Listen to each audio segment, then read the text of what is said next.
So I want to thank you guys for joining us today and also our audience.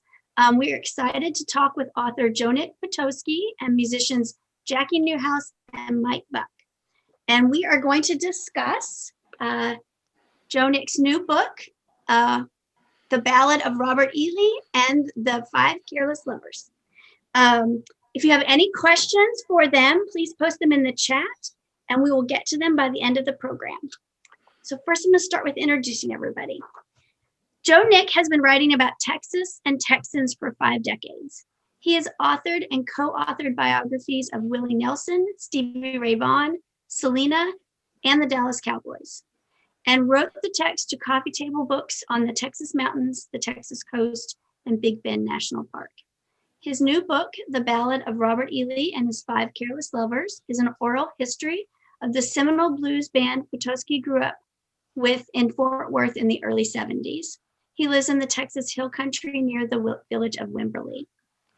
Jackie Newhouse plays bass for blues guitarist Alan Hayes, and after a career playing with Stevie Ray Vaughan's Triple Threat Review and Double Trouble, Anson Funderburgh, the Rockets, and the Leroy Brothers, He lives in Austin. Mike Buck was the drummer for the Fabulous Thunderbirds, co-founded the Leroy Brothers, and played with Doug Sam in the Texas Mavericks. He co-owns Antoine's record shop in Austin with his wife, guitarist Eve Monsees, with whom he plays drums when Eve and the Exiles, as well as several other bands. So welcome. Why don't we start with each of you telling us a little bit about yourself, and then Joe Nick can talk about the book, and then we'll kind of just talk about some fun stories. Who would like to start? I nominate Joe Nick. Well, this whole book idea came about actually about a year ago when I came up to Fort Worth in January and recorded Sumter Bruton, one of the Five Careless Lovers. And Sumter's not feeling too good.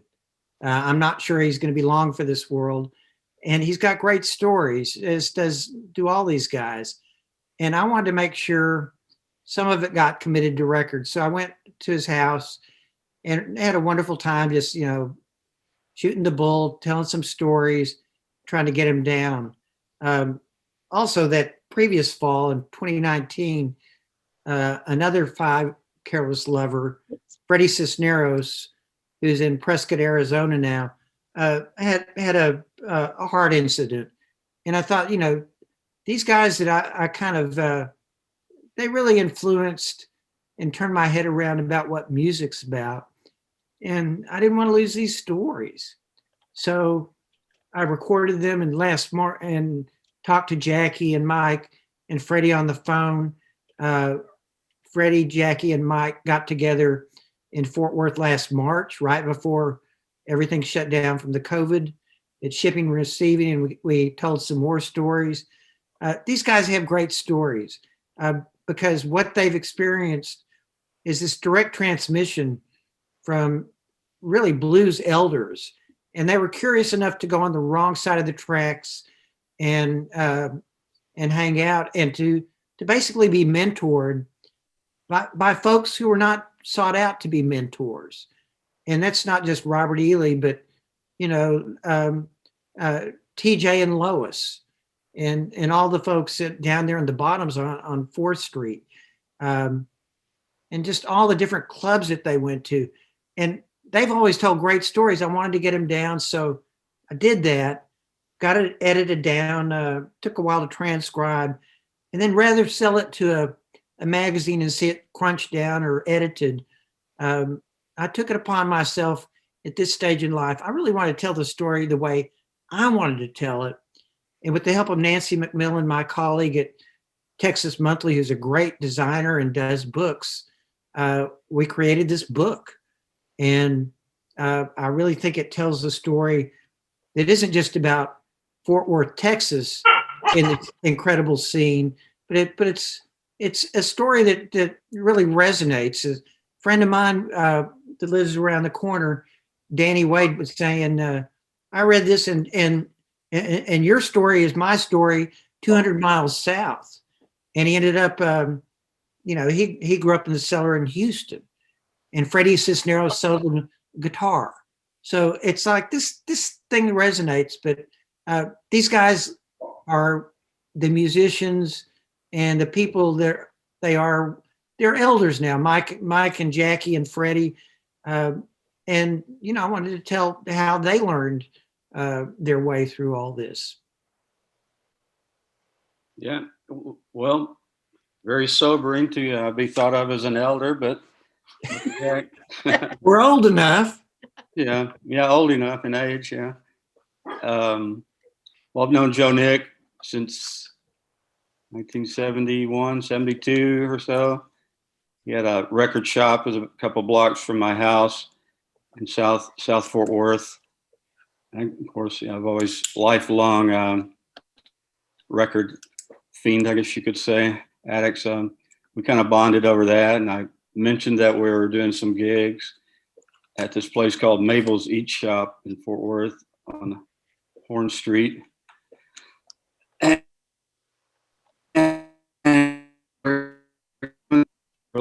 seemed to really dig it. And I don't know, some other of our friends started coming around to the gig and developed to a little scene. And there are just tons of really talented African-American musicians all in Fort Worth, all around, and they seem to gravitate and to us, or not to us necessarily, but within our orbit, I guess, with Robert and all that. Robert Ealey was the leader of the band, along with Ralph Owens, keyboard player. Then I met Jackie Newhouse. He was still in high school. I was right out of high school. We started playing at another club called the Chicken in the Basket, along with Freddie Cisneros in Fort Worth. We would do the Monday afternoon gig there, play for a couple of bucks, some wine, maybe fried chicken from the TJ McFarland. There's no last name. Anyhow, TJ was the owner and his wife, and they welcomed us in. And like I say, we kind of warmed up for the bigger acts Monday night, and people would come and go from the neighborhood. Neighborhood musicians would sit in with us, and just met some very interesting people and learned a lot, to say the least, of all types. And I don't know, just kind of developed from there. Sumter had been playing with Robert Ealey and Johnny B. Searcy at some various clubs on Evans Avenue and out in Mansfield, Texas. Johnny B, a little club there. So these bands all kind of merged together, I guess. And I don't know, that's where we are, or we were. Jackie, how did you and Mike meet? We met through a mutual friend, a guy I had known since probably 4th or 5th grade. His name was Pete Hooper. Oh yeah. And Pete played guitar, from a very early age, and he pretty much introduced me to that. And how did you meet Pete, Mike? It's a little vague. I had some friends who knew him. Yeah. This fellow named Blondie and Right. And a woman named Johnny, who was his wife or girlfriend. They knew Pete, and we were kind of hanging out, and Pete would come over and we would jam some. Yeah, he was a 16-year-old prodigy, played, did the really fast and loud British blues stuff really good. He was kind of a Peter Green or Alvin Lee type player. Right. Very powerful. It was a real coming of age for me. I mean, Mike had all the records and introduced me to the roots. So it was quite an experience. Yeah, it was a That great period time. of time, I think of in so many kids, my peers, they were all about Led Zeppelin and 10 Years After and, Fleetwood Mac. That was their idea of blues. And then, Mike had the records. Like, here's where it came from. And it came right from your neighborhood. It came Right. from Fort Worth and Dallas and around here. And it was like, it kind of unlocked a key. And I think, part of it was the tolerance of the folks that ran the Silver Dollar and Chicken in the Basket and Gentry's and Mabel's that were, they were open to y'all. And that was a whole nother world. And the fact that, white kids were just getting into Freddie King because Leon Russell discovered him. And he was still playing jukes down in the bottoms. And you guys were playing with him, playing around him. That stuff was heavy duty business. And yet it's completely under the radar. That was what was great about it. Yeah, Freddie King would play at the Chicken in the Basket Club pretty often. He would play with a house band who were called Little Al and the Hi-Fis. He would, I guess he was living in Dallas. He would show up in his Cadillac with his huge amp in the back seat, drag it out, put in the back door there at the Chicken in the Basket and set up. This was right before his big rock breakthrough, I guess, right about the time that his first album and with Leon Russell was about to come out, but still people didn't know about it, And so then, a year later, he was huge, playing in all the big rock clubs and Armadillo World headquarters in Austin, and touring with Eric Clapton, stuff like that. So, of course, he'd been around long before that. People a little bit older than Jackie and I, like Freddie and Sumter, had seen him play in Fort Worth, places like the Skyliner and clubs like that. So just getting to see him, up close, he's just this huge guy, big giant hands and fingers, just so powerful.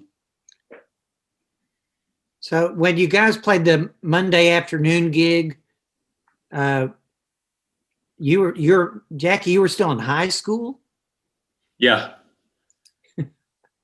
So Yeah. how did that go? You go to school and then someone pick you up? I had a car, but yeah, sometimes Mike would come by Freddie and and I, pick Rick me up Dillman, at high too. school. Yeah, this other pal of ours, Rick Dillman, we would go get him and take him over to the club and play, hang out throughout the night, play the afternoon, then hang for the later bands. So it was quite a time. So was it just fun, or was it an education, or how did you guys look at it? Yeah, especially looking back, definitely an education. At the time, we were just amazed by and blown away by the music. I can still remember walking up to Chicken in the Basket Club, and I think King Earl was playing and blasting this BB King stuff through the wall before you even hit the door. And you just go, you walk in, there's all these people grooving and having a great time, and it's great music. It was just, I don't know, it was something. They're Hey, just Jackie, great people there. They really made you feel at home, and it was just, who were were the the just characters? soaking it all up. It seemed like, it wasn't just a hang, but like it was a place for all comers to play if someone had something to say.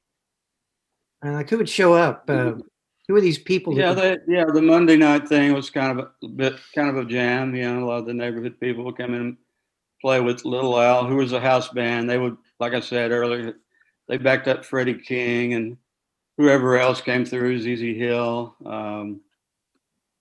Al TNT Braggs, folks like that come from Dallas, and people on the Chitlin circuit at that time playing all those little clubs. But what about the local characters that would show up? You guys were kind of adopted or embraced by some of these cats who took y'all under their wing. Well, yeah, there were, like I say, there were a lot of people that come in and played, that would play with various other bands around. What was Ray Flanagan and the Satellites, and I don't know, Joe Daniel and the Scorpion. Joe Daniel's a story in himself. He had quite a interesting time after that. But I mean, just guys, just kind of, there was this people I didn't even really know their last names. There was a guy they called Turkey, you know, come in and he would play drums, and I would just watch him, and yeah, it's another little guy named Gino, another drummer. Then all the various guitar players, King Earl, Connie Bell Scott. Oh, you know, then of course there's all the characters that would be there, the the kind of would-be pimps and drug peddlers or whatever, bootleggers. You could always get a bottle of whiskey at any time, day or night, down there. So we have She's this older lady. She's probably in her 70s. At least it seemed like it. She we worked in the door. She looked like she was asleep, But she always had a gun right under her table, and nobody gave her any trouble. But if you wanted a half pint of whiskey or gin or whatever, she had it. You could get it from her. So, no shortage of colorful characters there for sure. So somebody in the audience has asked a question that kind of tails in with what you're talking about. Sumter always talks about the guitarist for Little Al. Who was he? Well, Little Al was a guitar player. His name was Little Al Ford. He's left-handed, played a black Stratocaster. He made one little record that's pretty hard to find, but pretty unknown. Other than that, just kind of a local guy. Didn't he work at a TV or electronic repair? I mean, he knew electronics technology. He owned an electronic repair store down on Magnolia or Rosedale, on the near south side. And he was also the house band for the Chicken in the Basket, Little Al and the Hi-Fis. Yeah. Yeah. Any other questions? I saw Susan Colgrove sent something in a minute ago. She's asking what you. Yeah. Somebody else asked about. I'm assuming these are initials. U.P. Wilson. When did he come on this? When did they come on the scene? Yeah, you want to talk about that, Jack? U.P. UP and Robert had a duo, didn't they? Yeah, back in the 50s. Robert played drums and UP played guitar, and Robert played drums and sang, and Boogie Chillin'. Boogie Chillin'. I was thinking, Joe Nick, I was struggling with that. No, but I think they were based in Dallas when that's when Robert and UP hooked up. Yeah. And when I look back and think about the influences they were, Robert was supposed to come. He came from Texarkana to Dallas, and he was singing gospel. Mm-hmm. And Frankie Lee Sims, Little Son Jackson, that whole scene turned his head around, and out of that came Boogie Chillin'. And I remember I got to see a couple times when Boogie Chillin' would perform. Look, a two-piece. Well, Mike and Eve know all about doing a two-piece, and it's like you can carry it, you can rock it, and it's a primitive beat, but dang, I mean, those guys were it. By the time I came around, UP was sitting in at Mabel's and then at their Bluebird, and then at Tax. I saw them at Tax Funhouse, which was one of those juke joints that was not very welcoming to white interlopers like these other places were. But he would do his one-handed bit where he played guitar with one hand, smoke a cigarette. Yeah. Robert and UP's band, the Boogie Chillin' Boys, were kind of patterned after Frankie Lee Sims, and his drummer, Mercy Baby, had a two-piece band, and that's what Eve and I are kind of doing now, trying to continue on with that. But and then UP, yeah, like you say, UP's thing, he would play with one hand, smoke a cigarette with the other, and Tax Funhouse was pretty wide open place. There was this guy that would come in named El Toro, he called himself, and he would oh wow, how do you describe him? He would come in, he'd get a big bowl of pork rind and grind them up and pour lighter fluid on them and light them, and then he would like scream at the top of his lungs, shooting flames out. He's like he would like Robert Ealey's cigar off his breath. Then he would pick up a table, big heavy table, and with his teeth and dance around with it, this crazy dance. And people were, women were gathered at the door ready to bolt. People were scared. He'd get a light bulb and crunch it down, and eat a light bulb and start throwing up blood and stuff. And then he'd say, "Oh, it's part of the act, folks. Don't worry about it." So that's the kind of view we were in. What's that? I was going to say, I remember reading an article in the Fort Worth Press about Toro, and the interview was conducted in jail. He was in jail for some reason, and Sheriff Lon Evans, who was never shy of publicity, conducted the interview with him, and he picked up Sheriff Evans' glasses and ate them during the interview. Wow. Yeah, I missed that. That was Pete Kendall, who I misidentified in the book, who did great writing for the Fort Worth Press. Yeah. Sports writer and features writer for the press. He gave us our first publicity for sure. He was a very champion of the band and the scene. So I'm going to ask you another audience question. Okay. You kind of, since you guys started talking about Robert and his the previous group, in the book, you said that Robert didn't often know the words, so he made up things or mumbled.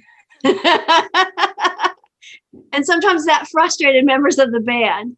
Looking back, do you think that perhaps for Robert, a song was about the meaning or the feeling conveyed, and it didn't really matter if the words were the same each time? That for him, lyrics were subject to improvisation, just like music, or do you think it was something else? Well, probably a lot of factors. I think it was definitely, he would convey the feeling of the song, whether he knew all the words or not. So there was that. And, he just, a lot of stuff he just made up on the spot, and a lot of stuff was kind of, nonsense, I guess, but in very, very powerful nonsense. And he definitely connected with the audience. I mean, people, they didn't care or know. They just know that they were witnessing something very powerful. He used his voice. His voice was an instrument. Yeah. It was the same thing as he played harmonica without playing the harmonica. Right. He would mimic the harmonica sound, but he didn't play a harmonica. He just did a riff like that, and it's kind of like words didn't quite matter to Robert. It was all about the feeling in the moment. Yeah, he could definitely communicate it. You get right in somebody's face. I saw him play with these. We used to play these occasional high society parties in Fort Worth, and he'd get right up in some matron's face. "I know you had the blues, baby." Yeah. So he got across all different types of audiences. All right, so another question.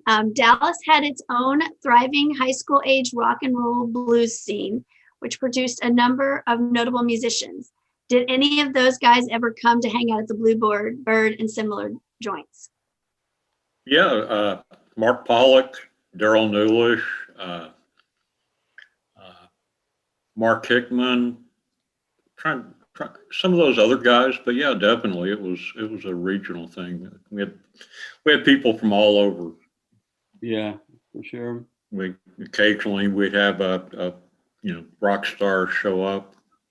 You never knew who would be at the Bluebird. Chris Christopherson or Mama Cass one night, Maria Mulgar. Just, Robert Crumb came in one time, the artist. yeah.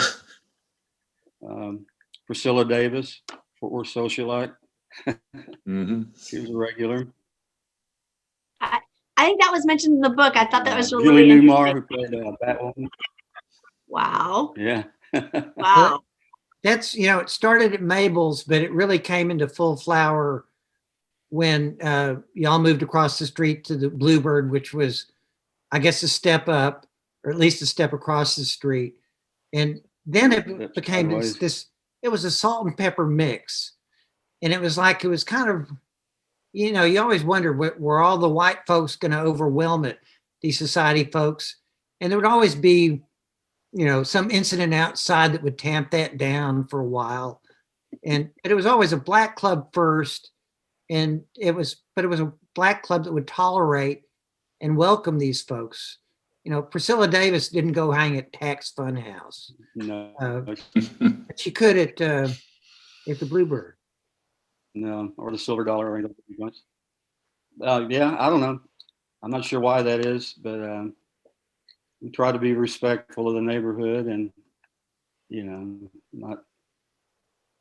not be, well, like I said, just be respectful of the people around us, and they were nice enough to, tolerate us there at their place. So had to reciprocate in what we could.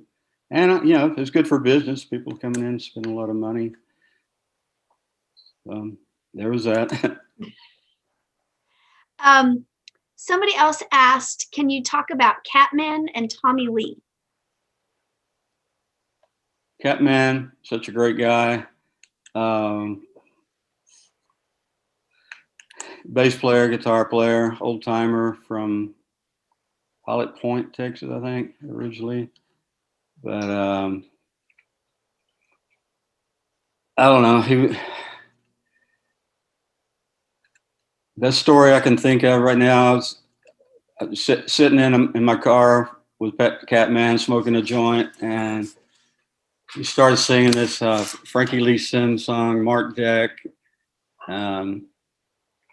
It just, I don't know, it just kind of came alive, and I, went out and it was by Frankie Lee Sims and Mercy Baby. Baby. So, later, my band I was with later, the Thunderbirds covered that song, but it all kind of came from Catman. He was just a really sweet guy, and we'd hang out with him, and he was a friend and always looked out for us, and we looked out for him. You remember Catman, right, Jack? Oh, yeah. Yeah.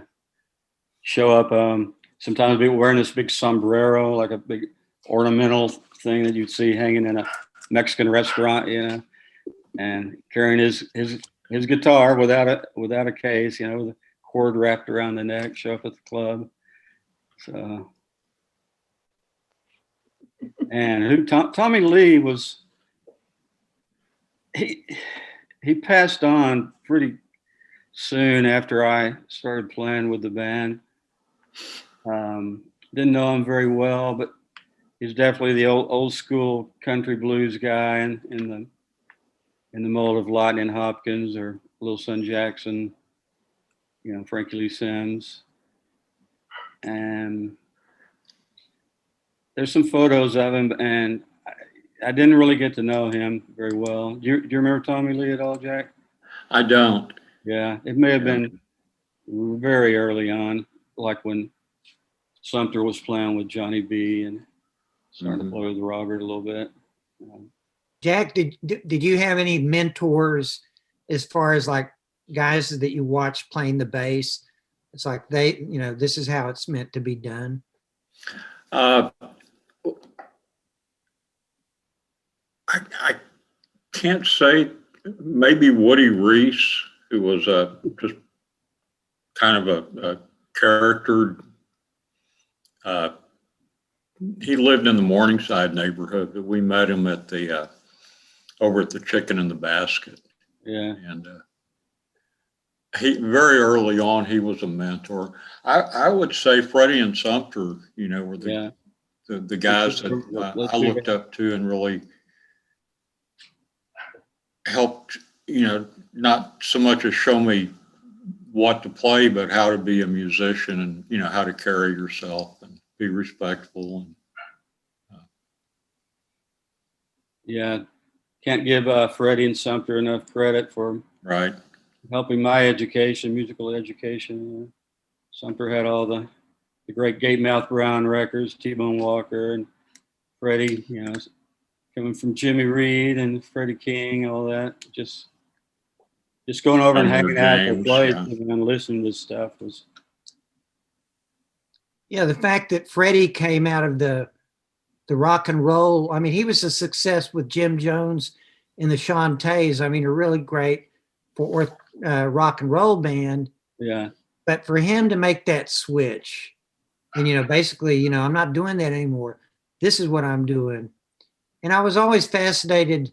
I remember asking him for this book, I said, do you think it was because you could pass? Because being Mexican-American, he was neither black nor white.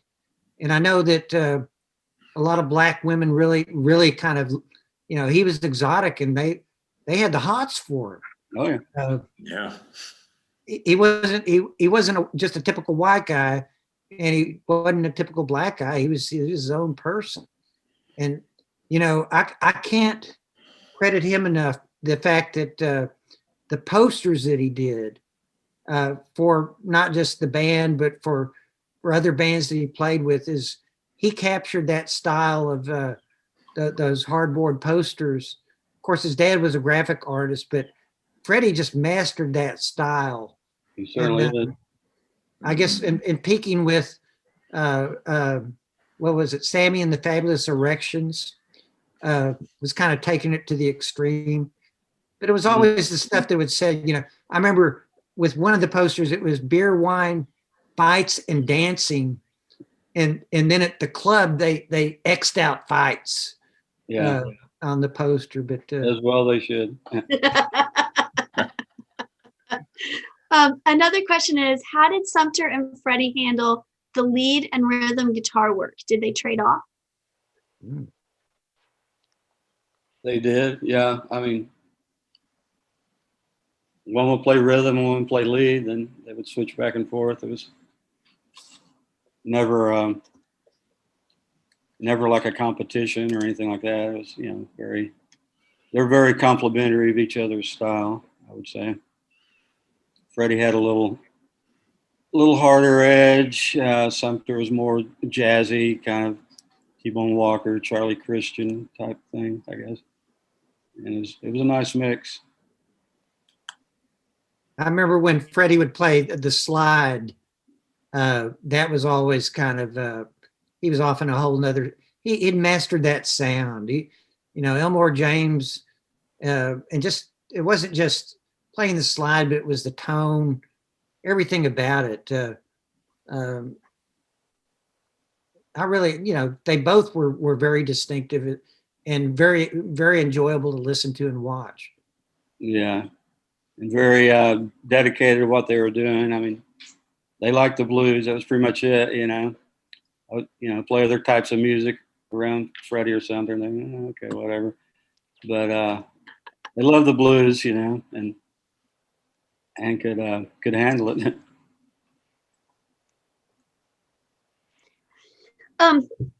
So can you talk about just the scene in general, kind of that area and the different clubs and how the scene evolved and changed as you guys were kind of growing up along with it? Okay.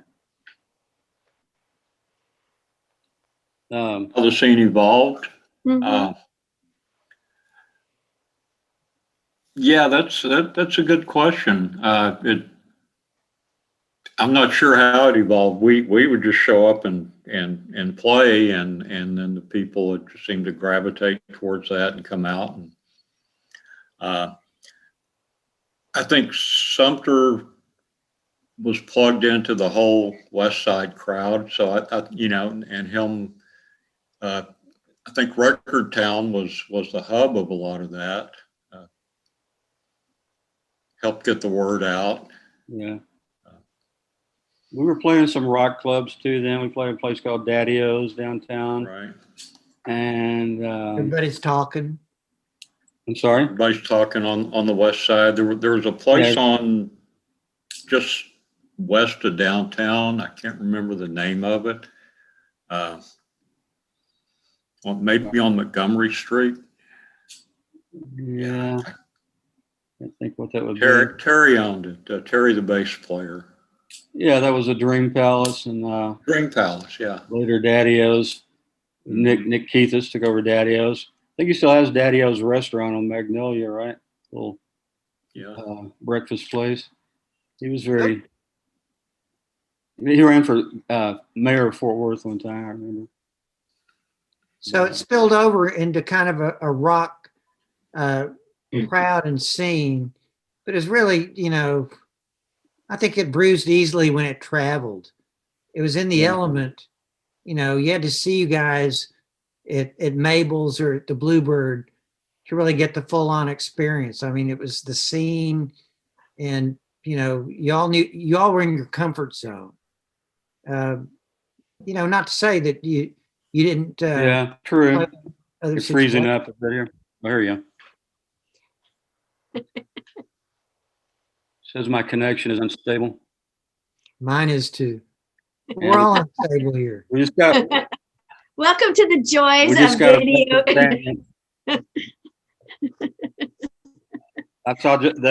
I just saw a message come in that the club was called the Space Palace, not the Dream Palace. Terry's place, but I don't know. Somebody's asking, where was the Bluebird located? It was on Horn Street. Horn and Wellesley was across the street. There were several other little clubs around there. A guy named Hiawatha had a club. We'd play occasionally. Of course, Mabel's was across the street. But back to the rock clubs. I mean, like Nick said, probably best enjoyed in that environment. But we had some, good times and good audiences, like at the House of Pizza, the Hop. In fact, the House of Pizza was where I first played with them. I had a job washing dishes there, and Robert was playing there with Sumter. Robert was playing drums, and I would sit in and let Robert go up front, and so that's kind of how I got the gig. Of course, I knew Freddie and Sumter and all those guys too. But so we had, those rock clubs were fun to play too. We, it didn't change anything, but people seemed to like it. The people that would ordinarily like the Allman Brothers or whatever, they seem to like our music too. So another question is, does anybody know what happened to Mabel after the Eat Shop burned down? I don't. No idea. Didn't she live right next door? Yes, she did. She was there with her ex-husband, whose name Eris. But they were still, business partners, both well up in years. But I don't know what happened to her after that. I think that building kind of, after she vacated, I don't know for sure. I heard it became like a crack house or something, so I don't know. Remember they had a dog named Robert Johnson who was like all battle scarred, would always come in, been in fights, and it's a little bitty dog, but it could climb trees, it's really crazy. But I've lost sound. I don't know. Are you on, Jennifer? Yep. Okay. Can you hear it? Yeah. Okay. So someone else has asked, can you talk more about Hiawatha? What a great guy. Yeah, he owned the Bluebird when we first started playing there, and later he later sold the club to Robert, I believe. Was the deal? But he had another club. You remember that place down the street from the Bluebird, down in the After Hours place, or? Well, no. Oh, yeah, it might have been, but not. There's another After Hours I think you're thinking of. It was a joint way down Wellesley towards Lake Como. Yeah, I remember called Boozy's Lounge. Boozies. Yeah, I don't know if he had anything to do with that. I think he did. I can't remember what it was called when he had it, but I remember that's where Chris Christopherson band came and played with us. Right, Stephen Bruton, Rod. Oh gosh. we'd play at the Bluebird till midnight and then go down the street and play till 4 a.m. Yeah, that place. Yeah, what was that place called? There were a bunch of little joints around there, Gentry's, but yeah, I remember sometimes we would do an afternoon matinee, then play from 8 till 2 or 8 till 12, then midnight to dawn. So all in the same day. So, occasionally, not that often. Probably dead if we did that regularly, but luckily we're not dead anyway. But yeah, we're still hanging in there. I think it's really interesting that that it seems like there's a lot of clubs in that area, and that there were enough musicians and patrons to support that large number of venues. Yeah, definitely. I mean, nobody got rich, but everybody could work. So Joe Nick, can you talk about what the band meant to you growing up? And, they opened my eyes. When I was in high school, I was going to James Brown concerts when he'd come to Will Rogers. So I was into, rhythm and blues, and I knew what Showtime was. And then there were all these records. This was at a time when, and Mike pointed out, Allman Brothers Get Big, and this is what people were listening to. I got to see the original Allman Brothers at Fair Park in Dallas, but this was right here in your own backyard. This was home, and it's kind of like part of me was, to my peers, how can you not see this? How can you not just eat it all up? Because it was I don't know, it's the education. It was this direct experience, and you go watch Robert Ealey and the Five Careless Lovers, and you never knew what you were going to get. It wasn't just the band playing the show. It's like, who's going to come through that door? And, whether it's the crowd or a musician. I regret that we left out James the Jumper, who was part of the scene at the Bluebird. And if you're going to come to Bluebird and you're going to dance or participate, and especially if you're an Anglo woman, you better get ready for James the Jumper. I mean, it was that kind of a thing that the dancing machine. Pardon? A dancing machine, James. Yeah, but you couldn't just like sit in the crowd. You could pull up to a table and like be an audience member, but before you know it, Robert's going to be in your face singing to you, and you're part of the show too. And there was just there's been nothing like it. I mean, I saw some direct transmission certainly in the mid 70s in Austin when Clifford Antone opened his original nightclub, and he would keep people around like Hubert Sumlin or Luther Tucker, and they'd hang around all week at the record shop next door. You'd get to know them as people, and they taught people like not just Mike, but certainly Jimmy and Stevie Vaughan and Derek O'Brien, people that had moved to Austin to get that experience. But it was already kind of filtered through this white impresario running a blues club. In Fort Worth, this scene was like, this was the real deal, that folks were tolerant of people like us who are curious and let us into their world and opened it up to us. They let us come and be part of it. And that's, to me, totally unique. It was right place at the right time. So it's interesting that you just kind of talked about that, because one of the questions we have is 1971 is still a segregated time. Any hurdles that had to be overcome during that? Your experience? Not that I recall. I mean, we just kind of showed up. I mean, you know, there were definitely some people that probably resented us being there, but like I say, we always tried to be polite and respectful, and we were always, you know, the musicians always took us under their wing and kind of smoothed things out for if there were any friction. I saw someone ask about the live album that we did there, so that's just been reissued, I think. Today. Today, yes. Wow. Right. Yep. So yeah, that was quite an experience.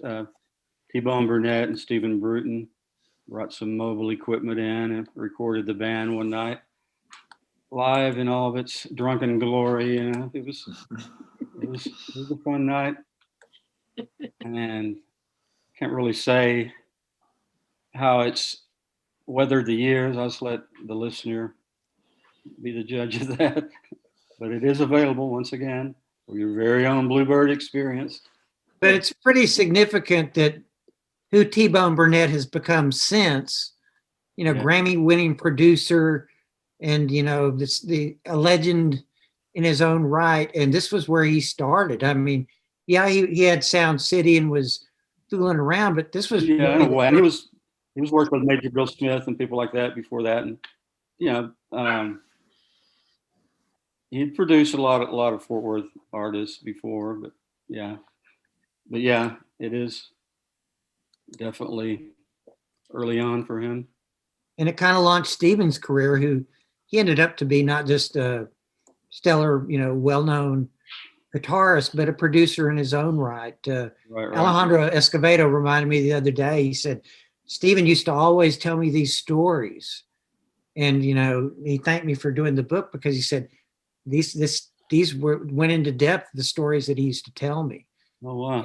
So, Yeah, you Steve, know, such a sweet guy, you know. yeah.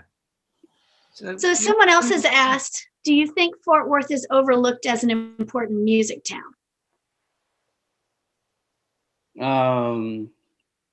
Not by me. Not here, but I don't know what's going on there now. If there's a scene, a pretty removed from it, but so like it's always been somewhat underground. I mean, that was definitely kind of an underground thing we were doing. It was out of the mainstream. Fort Worth, you know, has a very rich musical history because so many wonderful people have come from there, like Ornette Coleman, King Curtis, you know, Cornell Dupree. The list goes on and on. And you go back to even I think of the 30s, people know about Bob Wills, but Milton Brown had the action going. I mean, he had a hot swing band that was hotter than Bob Wills. And, you know, they're well known in Fort Worth, but it didn't necessarily resonate. I've always looked at it as you know, today Austin is obvious. Fort Worth's under the rug still. You've got to lift up that rug and look around and investigate, and you'll find this rich history that's probably been undertold, underappreciated. And you know, I did my bit with this just to tell the story of Mike and Jackie and Freddie and Sumter, and how, you know, they learned from Robert and Ralph and so many different people, and have gone on to, you know, these guys are significant musicians in their own right. It is. You live long enough, I guess you become the teacher or the mentor or the legend. Right. But it all started in Fort Worth. Well, yeah, it sure did for us anyway.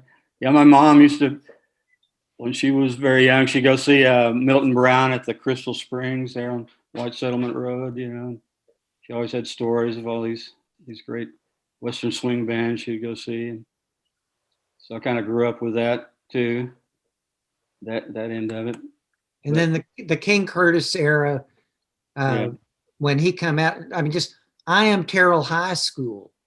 You had King Curtis, Cornell Dupree, all these Julius Hemphill, Dewey Redman. I mean, Ornette Coleman, and that's in one high school. Yeah, and that was, you know, in a way, that was one of the things about segregation is maybe you didn't have many outs, but and you had a high school band leader that didn't truck with no jazz or things like that, but taught these players who went on to, Ornette Coleman changed how we look at jazz, and King Curtis is like, the signature in so much rhythm and blues from Aretha on down. And I love listening to those recordings when King Curtis was hooking up with Ray Sharp. Yeah. And King Curtis for a while was carrying a band with not just Cornell Dupree, but a young aspiring guitarist named, I don't know what name he's going by then, but he became Jimi Hendrix. Yeah, Jimmy James. Yeah, Jimmy James. This happened in Fort Worth. Yeah. And no one's paying attention because the Skyliner, you're waiting for the strippers to come on. Mm-hmm. Well, one of our librarians who's listening in texted me that Mabo died of cardiac failure related to gangrene of the right foot due to diabetes in 1977. Oh, no. Okay. So shortly after the club burned down. Yeah. Wow. You talk about these musicians from Fort Worth, and we're talking about the scene being kind of underground. It's kind of significant. Almost all those guys had to leave town to make a name for themselves. They were, other than their community, they were pretty much ignored by the larger community in Fort Worth. And so, if you wanted to survive, you had to do cover music and crap out. So you had to leave really to distinguish yourself. But Mike and Jackie, I was wondering if you could explain, because I used to argue with Jim Dickinson in Memphis, and he was all about, the rhythm of Memphis. And I would always kind of say, but y'all can't do a shuffle worth a damn. And there is this Fort Worth shuffle. Yeah. Could you explain the Fort Worth shuffle as a rhythm section? Go ahead, Jack. I don't know if I can do that. I mean, it's all about the feeling. Yeah, it can't be really put in words. It's that Jimmy Reed, relax, shuffle. I don't know, back in the early 70s, it seemed like there weren't very many white musicians who could really do it.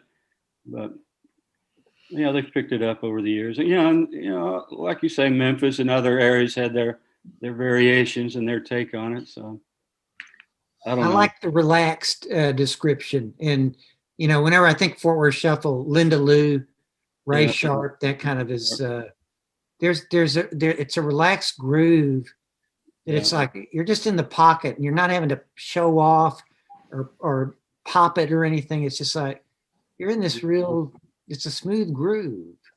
Yeah. Or sound. Ideal for dancing too. I mean, people love it. There's whole dance clubs that just, like the Dallas Push clubs and all that. They would just dance to that groove. So. Yeah, dancer, Jennifer? I am. Yeah, I do a lot of swing and Fort Worth shuffle. Yep. Cool. Do you have like actual formal clubs that do it, or you? So there are still some. Yeah, there is still a Dallas Push Club. I'm not sure if it's the same iteration, but there is still a Dallas Push Club, and there's actually a couple of bars, both in Fort Worth and in Dallas, that kind of cater to dancers. So they do typically play a lot more country music these days, but they'll do dance breaks in between where they play a bunch of stuff that you can swing to. So, isn't it similar to the Houston Whip? Yeah. It is similar to the Houston. Yeah. In Dallas, it's called Push. In Fort Worth, in Houston, it's called the Whip. And in the rest of the country, it's called West Coast Swing. Yeah. Well, West Coast Swing came came from very politically incorrect. But you mentioned, that about the country and western aspect. That's one thing about the Jimmy Reed and that shuffle. It crosses over. People who love country love that, and vice versa. So it's all interrelated for sure. Well, I Yeah, remember growing up at KFJZ in Fort Worth, the top 40 station. You could hear Jimmy Reed right next to Farron Young singing Hello Walls. Yeah. It seemed natural. That's Fort Worth. Yeah. AM radio was great during the 60s. KNOK. Yeah, KNOK and KFJZ, all the stations. Just you'd hear the Rolling Stones next to Engelbert Humperdinck or something. It's so cool. I love that. I mean, the variety is nice, right? That you kind of get all of it. Yeah. Yeah. Well, we have about 3 more minutes, so we probably have time for one more question. And so I'm going to ask all of y'all, are y'all working on anything new? Oh, yeah, kind of. During the shutdown the past year, Eve and I have been playing a lot and doing a little weekly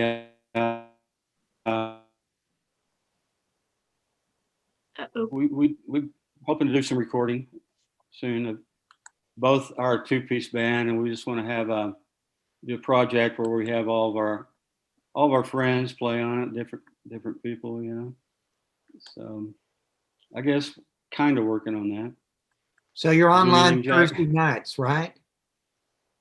Yeah, 7 o'clock, I think. Yeah, 7 to 8 Thursday evenings on Even the Exiles website, or Facebook, rather, I should say. And I don't know. We should talk about the record and where it's available. Record Town. Yes. Antone's.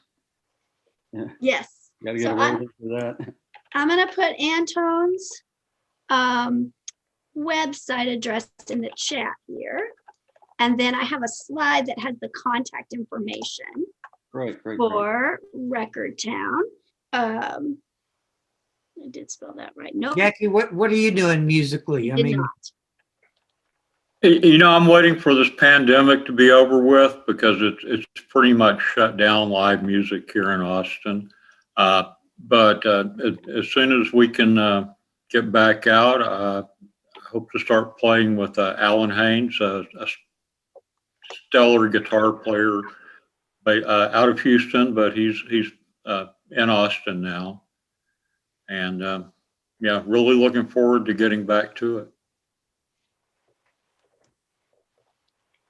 And Joe, are you working on anything? Oh, I'm doing some work as a writer at large for Texas Highways magazine. I've written about Cajuns down in Southeast Texas and Cajun music. And a story I did on the West Side Sound of San Antonio. I'm talking to a publisher who wants to expand it into a book. I don't know if anything's going to come of that. And I'm getting pretty picky about what I spend my time on, but that's a rabbit hole I can go down very easily. And I credit Mike for turning me on to all the great rhythm and blues coming out of San Antonio in the 50s and 60s that still remains under the radar. I love telling those stories, and there's a few living survivors left to kind of move it along. So I'm hopeful that something will come out of that, and maybe I can make a book out of it. I love that. I want to thank Nick for doing the book. I never in a million years would have expected a book about that time period and that group of people. Yeah. So thank you. Yeah. Well, thank you for having the stories to tell and for living the experience. I mean, you guys are what made it easy. I'm just translating. That's all. Well, and I wanted to kind of just open up so that for anybody who doesn't have a copy of the book yet, that it's filled with, and it's really hard to see from here, but it's filled with really great pictures. That is the part I really loved, is kind of all the historical pictures, and just some really kind of great stuff that kind of shows kind kind of what was happening. So, I want to thank you guys for joining us today. So if you'd like to purchase copies of the book or the album, you can get them at Antoine's Record Shop in Austin and Record Town here in Fort Worth.